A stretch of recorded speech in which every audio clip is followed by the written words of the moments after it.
सुप्रभात मेरे प्यारे बच्चों।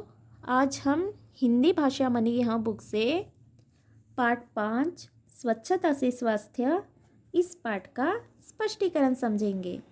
इसके पहले आपको पृष्ठ संख्या निकालना है 36। यहाँ लिखिए कक्षा कार्य, यहाँ लिखिए तारीख और यहाँ लिखिए दिन। आपको तारीख और दिन मेंशन करना है। तो आज हम पाठ 5 स्वच्छता से स्वास्थ्य इस पाठ का स्पष्टीकरण समझेंगे। सबसे पहले मुझे बताइए स्वच्छता मतलब क्या होता है? गुड। स्वच्छता मतलब साफ सुथरा, स्वच्छ मतलब साफ, और स्वास्थ्य मतलब सेहत, स्वास्थ्य मतलब सेहत। हमें स्वच्छता से सेहत को कैसे बचाना है, यहाँ आज हमें इस पाठ में पढ़ना है। चलिए स्टार्ट करते हैं। प्रत्येक व्यक्ति यदि सफाई का ध्यान रखे तो अच्छा स्वास्थ्य पा सकता है। प्रत्येक व्यक्ति यदि सफाई का ध्यान रखे तो अच्छा स्वास्थ्य पा सकता है। हमें अपने घर में साफ सफाई रखना चाहिए। हमें अपने घर के बाहर गंदगी नहीं फैलाना चाहिए। यहाँ तक कि हमें अपने मोहल्ले में भी साफ सफाई रखनी चाहिए। इससे क्या होगा? इससे हमारा स्वास्थ्य अच्छा रहेगा, हमारी सेहत अच्छी रहेगी, हम निरोगी रहेंगे। पाठ पढ़कर स्वच्छता और स्वास्थ्य का संबंध जानिए। हमें इस पाठ को पढ़कर स्वच्छता और स्वास्थ्य का संबंध समझना है। ओके। केतन और जतिन बहुत अच्छे मित्र थे। केतन नाम का लड़का और जतिन नाम का लड़का, यहाँ दोनों बहुत अच्छे मित्र थे। दोनों एक ही कक्षा में पढ़ते थे। केतन और जतिन दोनों एक ही कक्षा में पढ़ते थे। परीक्षा सिर पर थी।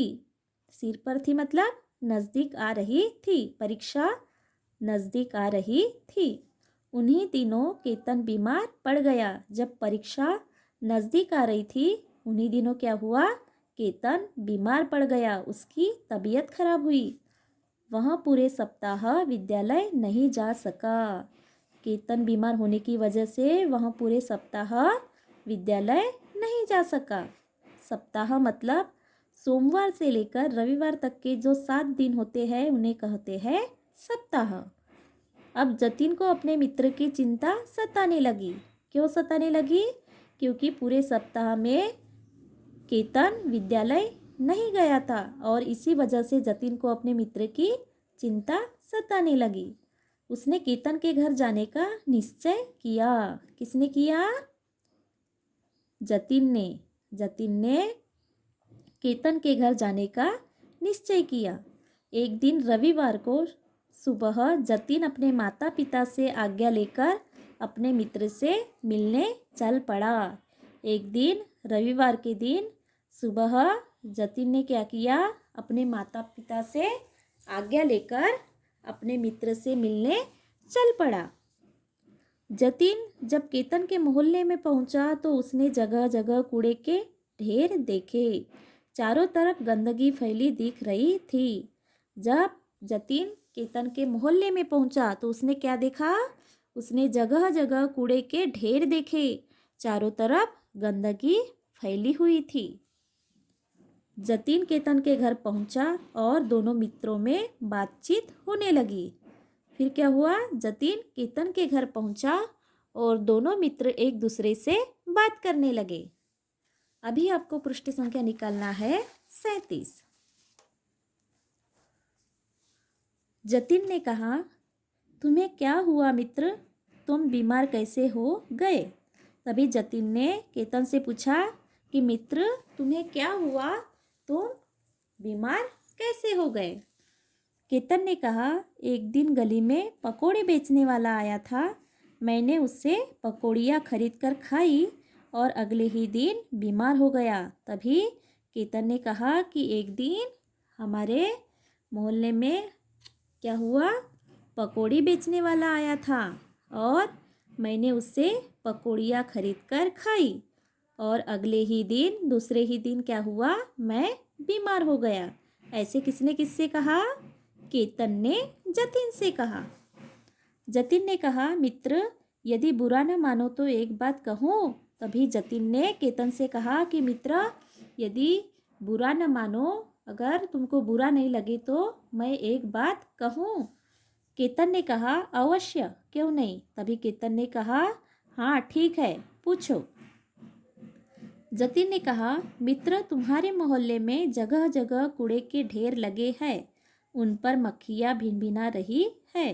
तभी जतिन ने कहा कि मित्र तुम्हारे मोहल्ले में जगह जगह कूड़े के ढेर लगे हैं और उन पर मक्खियाँ भिनभिना रही है। यही मक्खियाँ जब भोजन पर बैठती है तो उसे दूषित कर देती है, और यही मक्खियाँ जब भोजन पर बैठती है तो उसे दूषित कर देती है। दूषित मतलब गंदा कर देती है। ऐसा भोजन खाने से हम बीमार हो जाते हैं। तभी जतिन ने केतन से कहा कि तुम्हारे मोहल्ले में हर जगह कूड़े के ढेर लगे हैं, उन पर मक्खियाँ भिनभिना रही है, और मक्खियाँ जब वह खाने की चीज़ पर बैठती है तो वह खाना कैसे हो जाता है, दूषित हो जाता है, और वह खाना खाने से हम कैसे हो जाते हैं, बीमार हो जाते हैं। केतन ने कहा, तुम ठीक कहते हो, शायद मेरी बीमारी का भी यही कारण है। तभी केतन ने कहा, हाँ मित्र तुम ठीक कहते हो, तुम सच कह रहे हो, शायद हो सकता है मेरे बीमारी का भी यही कारण हो। जतिन ने कहा, मित्र हमें अपने घर की तरह ही उसके आसपास भी सफाई का पूरा ध्यान रखना चाहिए। तभी जतिन ने कहा कि मित्र हम अपने घर को साफ सुथरा रखते हैं, पर उसी तरह से हमें आसपास भी सफाई का पूरा ध्यान रखना चाहिए। केतन ने कहा, घर के आसपास कैसे? तभी जतिन ने कहा था केतन से कि मित्र हम अपने घर को जैसे साफ सुथरा रखते हैं, उसी तरह हमारे घर के आजू बाजू के जो एरिया रहता है हमें उसे भी साफ सुथरा रखना चाहिए। तभी केतन ने क्या कहा कि मित्र घर के आसपास कैसे? केतन ने जतिन से सवाल किया, प्रश्न पूछा कि घर के आसपास साफ सफाई कैसे करें। तभी जतिन ने कहा, अपने आस पड़ोस के लोगों को सफाई का महत्व समझाकर। तभी जतिन ने केतन से कहा कि अपने आस पड़ोस के लोगों को हम क्या करेंगे, सफाई का महत्व समझाएंगे। अभी आपको पृष्ठ संख्या निकालना है 38।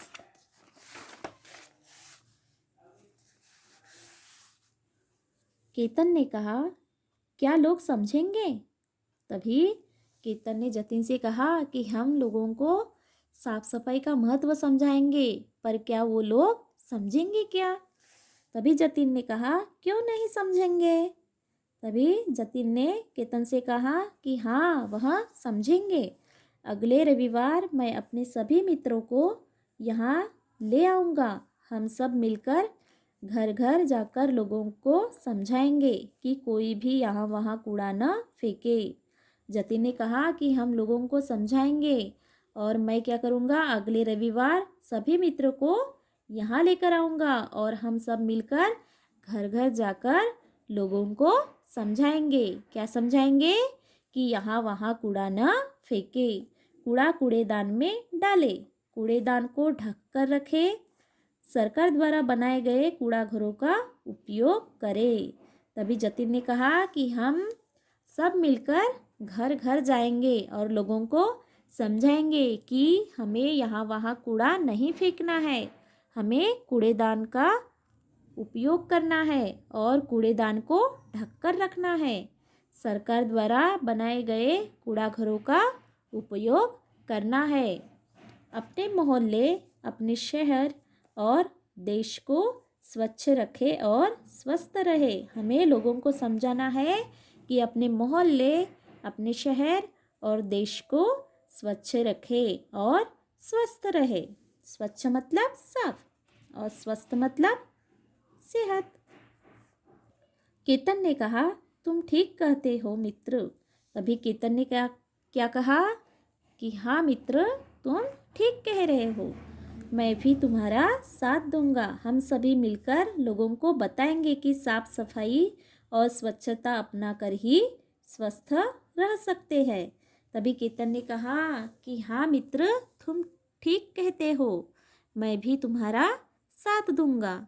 हम सभी मिलकर क्या करेंगे, लोगों को बताएंगे कि साफ सफाई से हमारा स्वास्थ्य अच्छा रह सकता है, हम स्वस्थ रहेंगे, निरोगी रहेंगे। इसी तरह से यह है इस पाठ का स्पष्टीकरण। आपको यहाँ लिखना है गृह कार्य पढ़िए। आपको इस पाठ का अच्छे से पठन करना है और इस स्पष्टीकरण को समझना है। आज के लिए इतना ही, मिलते हैं नेक्स्ट पीरियड में। तब तक के लिए बाय।